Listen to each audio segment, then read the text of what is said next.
Hi, this is Point 7 Farmstead, and in the winter time we grow sprouts and microgreens because, well, we're in Michigan and you can't grow much outside. So I wanted to tell you just a tip for the small time people growing in their kitchen. This isn't realistic for people who are doing it as a business.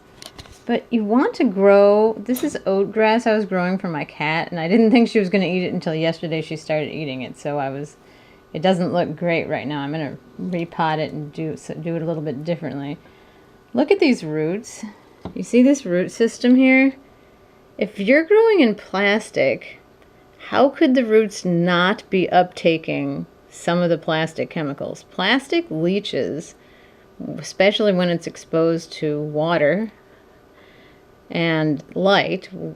So you really might want to grow in glass because this isn't taking any of the glass chemical. Glass is, well, this is anchor hocking or Pyrex. It's anchor hocking, which has no lead in it, and it's clear glass, which has no lead in it.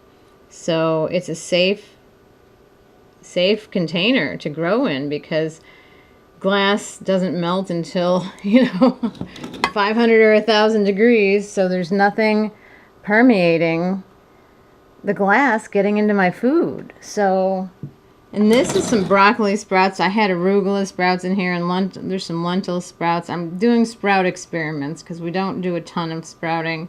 I like to grow my food outdoors, but snow right now, that's not possible. You can see the broccoli sprouts.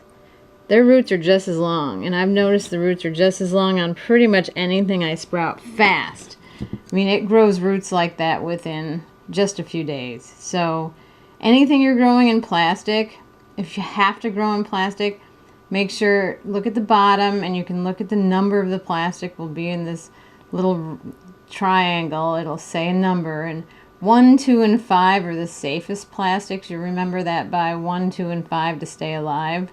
So if you have to grow in plastic, it's best to do that.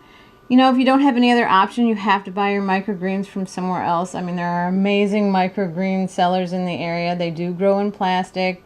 They grow them fast. They grow them fresh. That's the best you can do.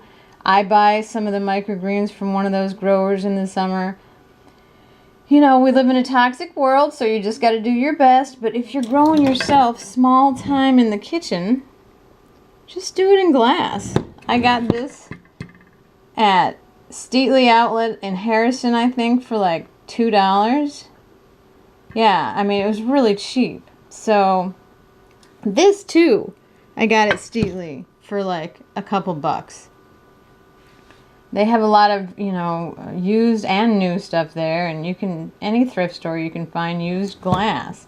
Pyrex, anchor hocking, and Libby, and Arquezine are definitely lead-free. I contact companies and find those things out. So grow in glass if you can, friends. It'll be healthier for you. Thanks for listening. Take care.